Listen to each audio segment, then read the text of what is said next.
আমরা দেখতে পাচ্ছি যে ভারতীয় ষড়যন্ত্র এখনো পর্যন্ত অব্যাহত রয়েছে।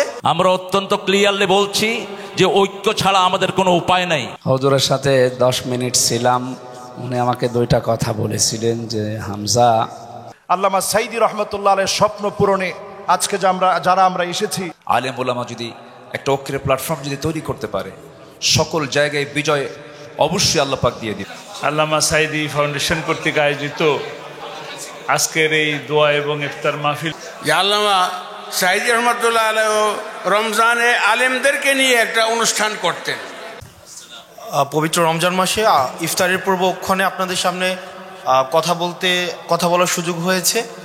আমি আসলে কি ক্ষমতার কাছাকাছি যারা থাকে তাদের সামনে খুব সহজে কথা বলা যায়, কিন্তু যাদের সাথে শ্রদ্ধার সম্পর্ক, যাদের সাথে বিনয়ের সম্পর্ক, তাদের সামনে আসলে কথা বলতে একটা সংকোচ কাজ করে, কারণ এটা ভুল হওয়ার একটা সম্ভাবনা থাকে। তা আমার ভুল মার্জনা করবেন। আমাদের 5ই আগস্ট পরবর্তী বাংলাদেশ বিনির্মাণের ক্ষেত্রে আপনাদের একটা তাৎপর্যপূর্ণ একটা ভূমিকা রয়েছে। যেমন এই পুরো 1.5 দশক আপনারা যেভাবে অন্যায়ের বিরুদ্ধে, অত্যাচারের বিরুদ্ধে, নির্যাতনের বিরুদ্ধে যেভাবে আপনাদের অবস্থান অব্যাহত রেখেছেন, সেটি থেকে আমরা শিক্ষা নিয়েছি কিভাবে অন্যায়ের সামনে মাথা তুলে দাঁড়াতে হয়, দুনিয়াবি কোনো কিছুর বিনিময়ে নিজেকে দুনিয়ার ঊর্ধ্বে কিভাবে সামগ্রিক কল্যাণকে বেশি প্রাধান্য দিতে হয়, আখিরাতের কল্যাণকে বেশি প্রাধান্য দিতে হয়, এই বিষয়গুলো আমরা আপনাদের কাছ থেকে শিখেছি। আমরা আপনাদের কাছে অনুরোধ করব যে চলমান বিভিন্ন ধরনের আমরা যেই ধরনের বাংলাদেশ চাই সেটির বিরুদ্ধে যে ধরনের সমস্যাগুলো দেখা যাচ্ছে, আজকে ঢাকায় মিছিল হয়েছে, বা ইসলামের পরিপন্থী যেই ধরনের কার্যক্রমগুলো ধর্মের নামে অব্যাহত থাকে বা অব্যাহত রাখার চেষ্টা করা হয়, সেগুলোর বিরুদ্ধে আপনারা সবার আগে আপনাদের অবস্থানটা অব্যাহত রাখবেন।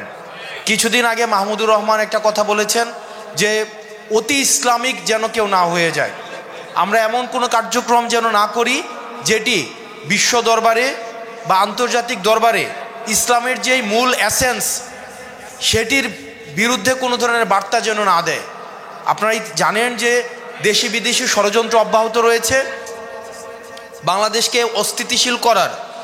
আমাদের দেশে বিভিন্নভাবে সাম্প্রদায়িক ট্যাগ দেওয়া হয়, কিন্তু আমরা সবসময় বলে আসছি আমরা হয়তো অসাম্প্রদায়িক দেশ নয়, কিন্তু আমাদের দেশে সাম্প্রদায়িক সম্প্রীতি রয়েছে, এবং আমাদের দেশে যে সাম্প্রদায়িক সম্প্রীতির যে সুন্দর বার্তাটি আমরা সেটির উদাহরণ হতে পেরেছি 5ই আগস্টের পরে।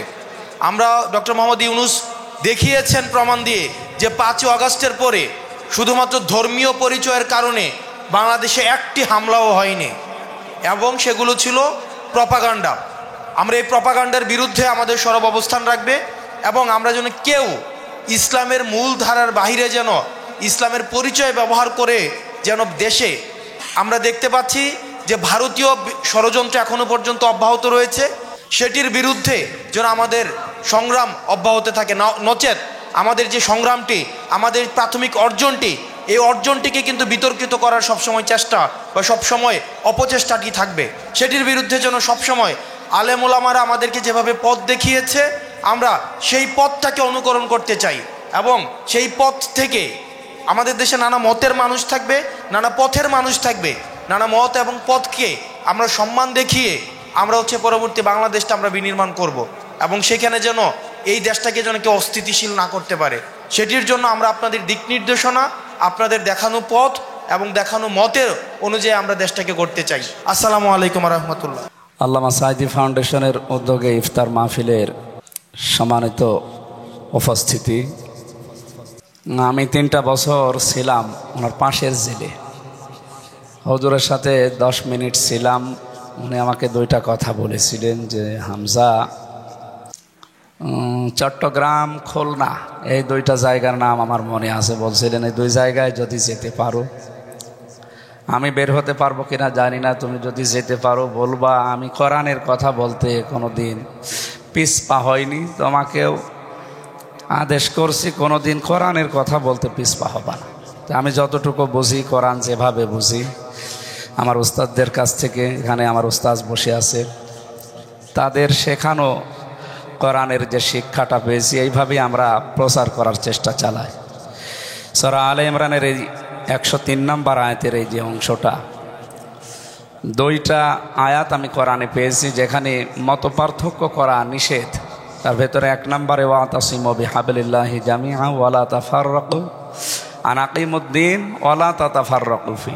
অথচ বিশ্বে, বিশেষ করে বাংলাদেশে আমরা এই দুইটা বিষয় মত পার্থক্য বেশি দেখি। আল্লাহ নিষেধ করলেন যে দুইটা বিষয়, সেই দুইটাই মত পার্থক্য বেশি। দেশীয় এবং আন্তর্জাতিক যে ষড়যন্ত্রগুলো চলছে, এগুলো মোকাবেলা করার জন্য ঐক্যবদ্ধ হওয়া ছাড়া এখন আর কোনো পথ নেই। মাওলানা মামুনুল হক ভাই আমার সাথে, উনি পাশের রুমে ছিলেন 3টা বছরে, প্রতিদিন আমাকে ওই সকালবেলা একসাথে খাবার খেতাম। বলতো, হামজা আমরা বাইরে ভাবতাম কি আর ভেতরে এসে কি দেখি। বাইরে আমরা টুপি নিয়ে মারামারি করতাম, ভেতরে এসে দেখছি জালেমরা সব আমাদের এক জায়গায় রেখে তালাবদ্ধ করে। বাইরে যে এক হওয়ার চেষ্টা চালানো লাগবে। আমরা ওইটাই স্মরণ করাচ্ছি জাতিকে, আমরা এক হতে চাই। তাছাড়া সামনে টিকে থাকা কিন্তু সম্ভব না। আপনারা এই যে সিগারেট খাওয়া নিয়ে রমজান মাসে একটা কি হলুস থলুস দেখলেন, কোথায় গিয়ে দাঁড়িয়েছে বাস্তবতা। যেন এখনও যদি এক হতে না পারি, আমাদের যে প্রতিবেশী এনাদের কারণে কিন্তু সামনে এগিয়ে যাওয়া যাবে না। আমরা এক হওয়ার উদারত আহ্বান জানাচ্ছি কোরআনের আয়াতকে সামনে রেখে। আল্লামা সাঈদী রহমতুল্লাহ আলাইহে তার জীবনটা আমাদের জন্য একটা অনুসরণীয় হতে পারে। আমরা যেন তাকে, তার জীবনের যে সারা জীবনের আকাঙ্ক্ষা ছিল, আল্লাহুম্মা ইন্নী আসআলুকা শাহাদাতান ফি সাবিলিক, এই জন্যে মনে হয় আল্লাহ তাকে শাহাদতের মরণ দিয়েছেন। আল্লাহ আমাদেরকেও তার পথে কবুল করুন, আমিন। আসসালামু আলাইকুম। আলহামদুলিল্লাহ ওয়াসসালাতু ওয়াসসালামু আলা রাসূলিল্লাহ বা'দ। ইন্না হাযিহি উম্মাতুকুম উম্মাতান ওয়াহিদান আনা রাব্বুকুম ফাত্তাকুন। ইন্না হাযিহি উম্মাতুকুম উম্মাতান ওয়াহিদান আনা রাব্বুকুম ফা'বুদুন। শ্রদ্ধেয় উপস্থিতি, আমার উস্তাদ, এদেশের কোটি মানুষের কোটি উস্তাদের উস্তাদ আল্লামা কামালউদ্দিন হাফিজাহুল্লাহ, আমাদের এখানে আজকে সভাপতি, আর যে সমস্ত ওলামায়ে কেরাম হাজির হয়েছেন, একটা বিষয় আল্লাহ আলোকপাত করেছেন, একটা উম্মত বলে অ্যাড্রেস করেছেন। আমরা যারা এখানে এসেছি, আমরা একটা উম্মার কাজ রাসূল সাল্লাল্লাহু আলাইহি ওয়াসাল্লাম 3টা দিয়েছেন। মান সাল্লা সালাতানা ওয়া ইস্তাকবালা কিবলাতানা ওয়া কালা যাবিহাতানা ফাযালিকাল মুসলিম ফি যিম্মাতিল্লাহি ওয়া রাসূলি। আল্লাহর কেবলাকে কেবলা মানবে, সালাত আদায় করবে, জবাই করবে আল্লাহর পদ্ধতি অনুযায়ী। এই 3টাই আমাদের ধর্তব্য বিষয়। এই 3টার ভিতরে বাংলাদেশের কোনো মসলক বাহিরে নেই। এই জন্য যারা ঐক্যের বিরুদ্ধে কাজ করবে, আমাদের কাছে তাদের লিস্ট থাকবে। ঐক্যের পক্ষে যারা কথা বলবে না, আগামী দিনের দিনগুলো তাদের জন্য ময়দানে অত্যন্ত কঠিন হবে। ইসলাম যত সহজ তত কঠিন। রাসূল সাল্লাল্লাহু আলাইহি ওয়াসাল্লাম মক্কায় দাওয়াত দিয়ে 13 বছরে 313 জন পেয়েছেন, কিন্তু মদিনাতে যখন হাতে অস্ত্র নিলেন, 10 বছরে তিনি 3 লক্ষকে এনেছেন এবং সারা পৃথিবীতে প্রতিষ্ঠিত হয়েছে। সেই জন্য আগামীর ঐক্যের বিরুদ্ধে ছোটোখাটো মোস্তাহাব মাসনানি যে সমস্ত লোকেরা কথা বলবে, এদেরকে ময়দানে আসতে দেওয়া হবে না। আমরা অত্যন্ত ক্লিয়ারলি বলছি যে ঐক্য ছাড়া আমাদের কোনো উপায় নাই। যে 3টা ঐক্যের ভিত্তি রাসূল সাল্লাল্লাহু আলাইহি ওয়াসাল্লাম দিয়েছেন, সেই 3টার মধ্যে সমস্ত জাতির যত মসলক আছে, যতগুলো আছে আমাদের দেশে, যারা যেভাবে আছে, সবাই এই 3টার মধ্যে পড়ে যায়। অতএব কারো বিরুদ্ধে কেউ যেন কাতা ছোড়াছুড়ি না করি, কারো বিরুদ্ধে কেউ যেন কথা না বলি, আমরা যেন একটা ছায়ার তলে আসতে পারি। আল্লাহ আমাদের সবাইকে কবুল করুক। আসসালামু আলাইকুম ওয়া রাহমাতুল্লাহি ওয়া বারাকাতুহু। বিসমিল্লাহ আলহামদুলিল্লাহ ওয়াসসালাতু ওয়াসসালামু আলা রাসূলিল্লাহি ওয়া বা'দ। আল্লামা সাঈদী ফাউন্ডেশনের ইফতার মাহফিলে নবীজি সাল্লাল্লাহু আলাইহি সাল্লামের 6টি বিষয়ে সতর্কবাণী খুব সংক্ষেপে আমি বলতে চাই। 1 নম্বর, ইমারাতুস সুফাহা। এখানে অনেক উলামায়ে কেরাম আছেন, আমরা যদি এখনো নির্বুদ্ধতার পরিচয় দেই, যদি নির্বোধদেরকে যদি আমরা কোনোভাবে ঐক্যবদ্ধ না হয়ে যদি আমরা তাদেরকে এগিয়ে দেই, বড় ধরনের খেসারত দিতে হবে এই জাতিকে। 2 নম্বর, কাসরাতুস শার। আগে যেইভাবে আমরা আমাদের আল্লামাকে হারিয়েছি, বিনা অপরাধ করার অপরাধে দিনের পর দিন তিনি জেলে ছিলেন, কারাগারে ছিলেন, এই রকম নানা রকমের শর্ত সারায়াত করে আরেকটা সময় আসবে আরো বেশি জুলুমের, নানাভাবে জুলুম আর নির্যাতন নেমে আসবে। এরপর নবীজি বললেন, বিয়াউল হক, টাকার বিনিময়ে হুকুম বিক্রি হবে। বিচারপতি মানিক্কাদের মতো লোকদেরকে দিয়ে যারা টাকার বিনিময়ে বিক্রি করে, টাকার বিনিময়ে আইন আদালত সব বিক্রি হয়েছিল, ওই দিন যদি আমাদের দেখতে না হয়, আজকের দিনে সাঈদী ফাউন্ডেশনের এই দাবি নিয়ে আমাদের বের হতে হবে, আলেমদেরকে ঐক্যবদ্ধ হওয়া লাগবে। 4 নম্বরে, ইস্তিগফাফাম বিদ্দাম। আজকে যেই কথা সবাই বলছে, জেনোসাইড শুরু হওয়ার আগে বাংলাদেশের রন্ধ্রে রন্ধ্রে আবার যদি একটা গৃহযুদ্ধ লাগাতে না চান, এখনই আলেমদেরকে ঐক্যবদ্ধ হওয়া লাগবে। ৫ম নম্বরে নবী সাল্লাল্লাহু আলাইহি সাল্লাম বলছেন কাতিয়াতুর রাহিম, আত্মীয়তার সম্পর্ক ছিন্ন হয়ে যাবে, মানুষ মানুষের সঙ্গে কোনো সম্পর্ক রাখবে না, এমন একটা দিন আসবে। এরপরে রাসূল করিম সাল্লাল্লাহু আলাইহি সাল্লাম বলেছেন আকাল্লুহুম ফিকহান, নির্বোধ যাদের কোনো জ্ঞান নাই, এদেরকে তোমরা বড় আলেম মনে করে বড় মঞ্চে বসিয়ে দিবে, বড় বড় ক্ষতি এ দেশের জন্য নেমে আসবে। আমরা আজকে ঠিক যেই সময়ে আছি, ইফতারির পূর্বক্ষণে আমরা দোয়া করি আলেমদের ঐক্যবদ্ধ হওয়ার তৌফিক যেন আল্লাহ দান করেন। আল্লামা সাইদি রহমতুল্লাহ আলাইহির স্বপ্ন পূরণে আজকে যারা আমরা এসেছি, আমাদের প্রত্যেককে ইনশাআল্লাহ ঐক্যবদ্ধ হওয়ার সুদৃঢ় তামান্না নিয়ে এখান থেকে বের হতে হবে। আল্লাহ তাআলা আমাদেরকে কবুল করুক। আসসালামু আলাইকুম ওয়া রাহমাতুল্লাহি ওয়া বারাকাতুহু। আসসালামু আলাইকুম ওয়া রাহমাতুল্লাহি ওয়া বারাকাতুহু। আলহামদুলিল্লাহ ওয়াসসালাতু ওয়াসসালামু আলা রাসূলিল্লাহ, আম্মা বা'দ। فقال جل شانه في الآية القرآنية إنما المؤمنون إخوة فأصلحوا بين أخويكم واتقوا الله। আল্লামা সাঈদী ফাউন্ডেশন কর্তৃক আয়োজিত আজকের এই ইফতার মাহফিলের সম্মানিত মেহমানবৃন্দ, খুব সংক্ষিপ্ত কথা, আলেমদের ঐক্য নিয়ে আজকের এই আলোচনা। বিশেষ করে আমি শুধু দুটো পয়েন্ট আমি একটু ওলামাদের উদ্দেশ্যে বলতে চাই। সেটা হচ্ছে জ্ঞানের অহমিকাটা পরিত্যাগ করতে হবে। ঐক্যের ক্ষেত্রে বড় একটা বাধা হচ্ছে জ্ঞানের অহমিকা। ও কি জানে, আমি ওর চাইতে বেশি জানি, এটাকে আমাদের পরিহার করা দরকার। সংকীর্ণতার সকল দিক থেকে নিজেকে মুক্ত রেখে উদারতার মানসিকতা নিয়ে যদি আমরা সামনে এগোতে পারি, এই নিউ ওয়ার্ল্ড অর্ডার, যেটা বর্তমান পৃথিবীর যে চাহিদা, জাতির শ্রেষ্ঠ সন্তান, পৃথিবীর শ্রেষ্ঠ যারা আল্লাহর বান্দা আলেম ওলামা যদি একটা ঐক্যের প্ল্যাটফর্ম যদি তৈরি করতে পারে, সকল জায়গায় বিজয় অবশ্যই আল্লাহ পাক দিয়ে দিবেন। আল্লাহ তাআলা আমাদের সবাইকে এই দুটি বদগুণ থেকে আমাদেরকে হেফাজত করুন। আসসালামু আলাইকুম ওয়া রাহমাতুল্লাহি ওয়া বারাকাতুহু। আসসালামু আলাইকুম ওয়া রাহমাতুল্লাহি ওয়া বারাকাতুহু। আলহামদুলিল্লাহি ওয়া কাফা ওয়া সালামুন আলা ইবাদিহিল্লাযীনা ইসতাফা, আম্মা বা'দ। ফাআউযু বিল্লাহি মিনাশ শাইতানির রাজীম। বিসমিল্লাহির রহমানির রহিম।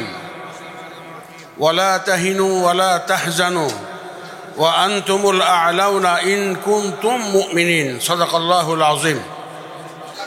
শহীদ আল্লামা সাঈদী ফাউন্ডেশনের এই ইফতার মাহফিলে আগত ওলামা হযরত আপনাদেরকে স্মরণ করিয়ে দিতে চাই। আমি এই অনুষ্ঠানে এসে বসে যে দৃশ্যটি বারবার আমার মনের সামনে ভাসছে, যে আল্লামা সাঈদী রহমতুল্লাহ আলাইহি রমজানে আলেমদেরকে নিয়ে একটা অনুষ্ঠান করতেন। তারেক মনোয়ার গত রমজানের আলোচনায় বলছিল, ওখানে আমার নাম এসেছিল, যে সাঈদী সাহেবের অনুষ্ঠানে আমার নাম আরও কয়েকজনের নাম। সাঈদী সাহেব কেমন ছিলেন, কেমন আপনারা জানেন জানি না।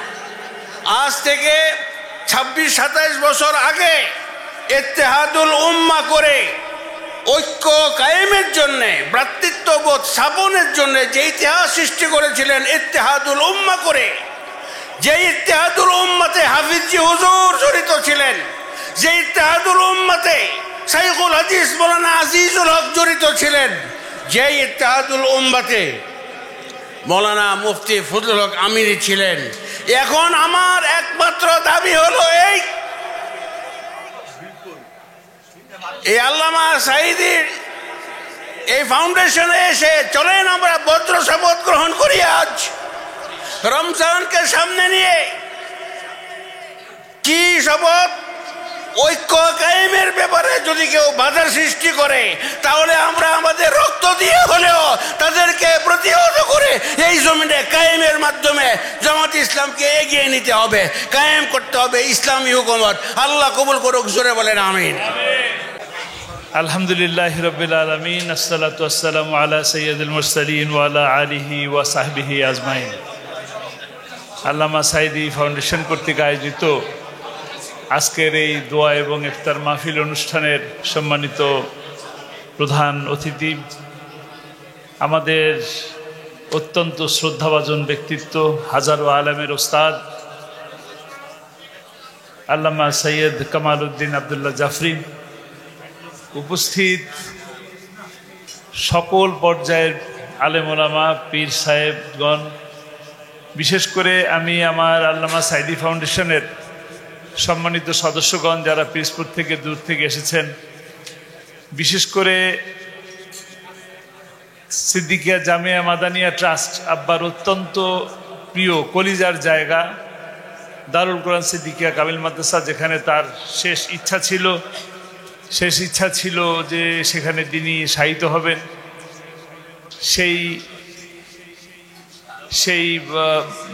সেই ট্রাস্টের সম্মানিত সদস্যবৃন্দ, আমি আসলে কাউকে সময় দিতে পারি না ইফতারির আগে, আমার সম্মানিত সেক্রেটারি থেকে শুরু করে সম্মানিত সদস্যবৃন্দ উপস্থিত, বাংলাদেশের সকল পর্যায়ের বিখ্যাত আন্তর্জাতিক খ্যাতিসম্পন্ন ওলামায়ে কেরামগণ, সকলের নাম নিলে বলার সময় পাওয়া যাবে না, দোয়ার জন্য করব।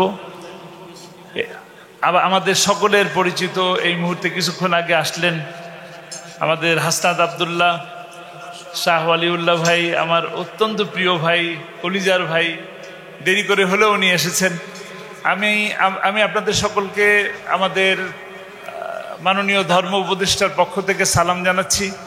তিনি আমাকে জানিয়েছেন যে যমুনায় প্রধান উপদেষ্টার সাথে তিনি একটি গুরুত্বপূর্ণ বৈঠকে ছিলেন, যে কারণে তিনি আসতে পারেন নাই। সালাম জানিয়েছেন আপনাদেরকে এবং দুঃখ প্রকাশ করেছেন। আসার খুব ইচ্ছা ছিল। একইভাবে হোটেল সোনারগাঁয়ে আরও একটা ইফতার পার্টি ছিল, সেটাতেও হয়তো তিনি যেতে পারবেন না। আমি আমার সম্মানিত হাবের সভাপতি এবং সেক্রেটারিকে ধন্যবাদ জানাই, কষ্ট করে তারা এসছেন। আর যারা অতিথি যারা এসছেন সকলকে ধন্যবাদ জানিয়ে আমি একটি আহ্বান জানাতে চাই। আল্লামা সাঈদীর সব সময়ের জন্য স্বপ্ন ছিল সকল পর্যায়ের আলেম ওলামা, পীর, মাশায়েখ, তাদের সকলকে নিয়ে ঐক্যবদ্ধভাবে একসাথে একটি সোনার বাংলাদেশ গড়ার। আমি আজকে আপনাদেরকে সেই সোনার বাংলাদেশ গড়ার আহ্বান জানাচ্ছি। সেই সাথে আপনাদের প্রিয় মুফাসসির, বিশ্বের অগণন মানুষের হৃদয়ের স্পন্দন শহীদ আল্লামা দেলোয়ার হোসেন সাঈদী, তিনি দুনিয়া থেকে চলে গেছেন। দোয়া করবেন আল্লাহ যেন তাকে জান্নাত নসিব করেন, শাহাদাতের মর্যাদা দান করেন। তার সব থেকে বড় স্বপ্ন ছিল পিরোজপুরে আল্লামা সাঈদী ফাউন্ডেশন প্রতিষ্ঠিত।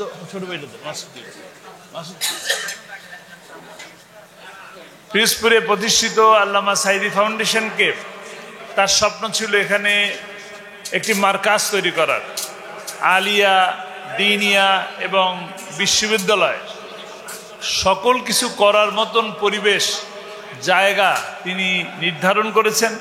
কিন্তু সময়ের কারণে, আল্লাহর ইচ্ছায় তিনি নাই। এখন তার সেই স্বপ্নগুলো বাস্তবায়ন করার জন্য আমরা যারা আছি তারা সকলে মিলে যেন কাজটা করতে পারি। বিশেষ করে যারা এই মাহফিলের জগতে আছেন, তাফসিরের জগতে আছেন, যারা সারা বাংলাদেশে কোরআনের দাওয়াত দিয়ে বেড়াচ্ছেন, তাদের কাছে আমার করজোড় নিবেদন থাকবে যে আল্লাহ আপনাদেরকে দ্বারা আল্লামা সাঈদী ফাউন্ডেশন যেন একটি সুন্দর মার্কাজ হিসাবে গোটা বাংলাদেশে সুপরিচিতি লাভ করে, এবং সেই সহযোগিতা কামনা করে আমার কথা শেষ করছি।